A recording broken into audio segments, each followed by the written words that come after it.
I want to break down a couple of things that I saw on the Chicago Bears. So this is just preseason stuff, okay? So here's the big thing. We talked about it. Bears like to play man-to-man. So in a contrast to what we saw last year from the Packers, Bears like to play man-to-man. They like to play single safety high, okay? And that gives you opportunity. So you just start thinking about, okay, well, what does man-to-man mean? Especially with young guys, it means when you get that bunch formation up top, you got the tip of the spear on the line of scrimmage. He runs up, then you got two underneath routes. You're going to get a lot of these rub action plays where maybe the linebackers get crossed up like they do in this scenario, the linebacker in corner. And now we got wide open runners. So I think this is where you can start to think about attacking. If they're going to play a lot of man, they can play single safety high. They play man and match defenses. 97 Billings coming over from Vegas. He does some good stuff. I mean, he's got a little bit of wiggle to him. I think he could give our guards a little bit of trouble. You look at Ngakoue over here. This is what I'm talking about. There's an awareness level when you just want to rush the passer. Yannick Ngakoue had a great career in this league, but the last couple of years, he's become almost like a third down guy. And to ask him to be an every down player, I just don't know if he's there anymore, if he's interested in doing that anymore. But you just see it's all over tape. There's not a lot of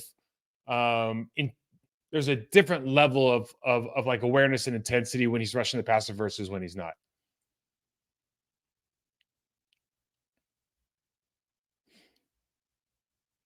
Again, we talked about we're in man now without Christian Watson and Romeo Doubs. So if you're in man, if you're a wide receiver like Watson, you're licking your chops, right? Single safety high, you're feeling really good about this.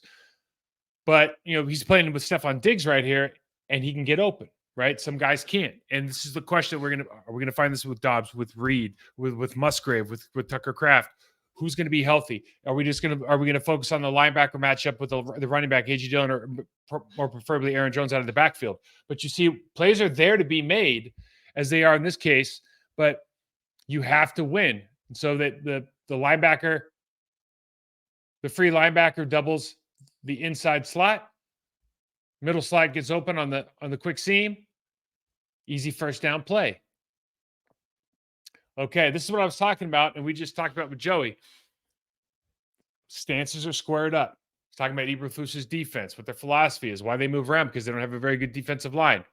When you have guys that are willing to move laterally instead of attacking their gaps, when I say willing, they're being told to. It's part of their scheme, okay? So they're going to bring, in this case, a 4-week look. So they're going to bring guys off the edge on the right side of the screen. They're going to loop these guys over. If they get caught, the right guard catches that nose tackle, and look at the lane that opens up here.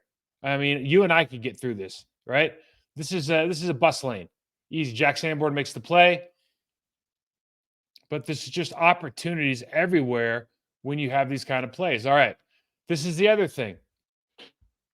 Schematically, you're putting yourself in a difficult situation if you're running kind of a wide 3 technique, almost lined up as a 4-eye over the tackle, and you have a backside B. So you just look at this box. This is a six-man box. You have 37 potentially dropping down here. But you have a 6-man box, 5 blockers, and you really have an RPO look with Josh Allen. And now you're thinking to yourself, you got a left guard push, left guard center push to Sanborn. And then you have right guard, right tackle, B block up to 53, TJ Edwards, who's a great player. But listen, if a guard is running at a linebacker almost free, like he is in this case, right guard does a good job of just being the bumper here against a wide 3 technique. Right tackle is able to block him. And now we have another huge lane. These lanes, this is too easy to block.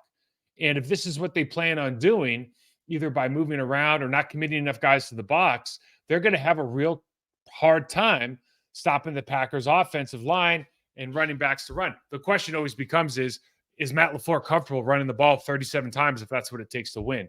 With Jordan Love as the new quarterback, taking out his new Corvette, taking it out of the garage for the first time, seeing what happens. Now, 38. We talked about this because, well, I'll bring it down a little bit more. So the Packers do a lot of wide receiver inserts. So we've seen Jalen Reed try to take over for the Allen Lazard blocking guy in the preseason. It's been a little bit up and down for our man from Michigan State. Now you see 38 here as the safety. He's going to challenge 11, do a really good job of sticking in here. Sanborn makes a good play as well, but this is something that if the Packers want to run these plays where they have the wide receiver insert, know that these safeties, the guys that they have, not just their second teamers, but really when you talk about Jaquan Brisker and Eddie Jackson, these guys are physical players. This is a good secondary that the Chicago Bears has. You see a great job just taking the hit to the wide receiver and just leaning and falling through on this play. It's a good job. That's good defense. And I think the Bears are going to have to do that, be really physical at the safety position to get involved in the running game. Freed up a little bit. Great play backside. This is just the kind of stuff that happens. But if you aren't able to close the deal, like we just talked about with Joey, the Chicago Bears have 20 sacks last year, some ridiculous number last year. And that means even when they're in positions like this, I know this is Josh Allen. Jordan Love's got good wheels on him, though, and he's able to break contain. We saw it last week. If you can't close the deal at the defensive tackle, defensive end spot, and I'm talking about being able to get the sack, now you open yourself up to that scramble, Joe. And listen, a lot of quarterbacks in the league can make this play. Packers got to be looking at this stuff like there are opportunities inside and outside of the pocket.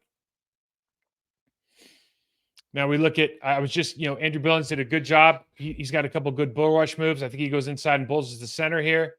I mean, this is just walks the dude back, same play here. And that's what the problem is. So the guy's got a little lead in his pencil. Josh Myers will have his hands full. On the other hand, you see him try to get double teamed right here, and he just gets absolutely whop-a-lopped.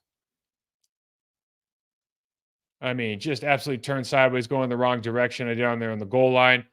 And again, if we just go back, and so why is this happening? Well, he's going from the A gap and he's looping outside, right? Trying to make that move. When you go laterally, you get weak. The Packers have to be looking at this from an offensive line run game standpoint. Like there are so many opportunities to be successful in this game because those defensive tackles, because they can't hold up man on man, they're going to move around. And when they move around, if we catch them with a foot in the air, it should be big time double team up to the linebacker. Those linebackers, I don't care how much you paid for them, they cannot take on guards and tackles one-on-one.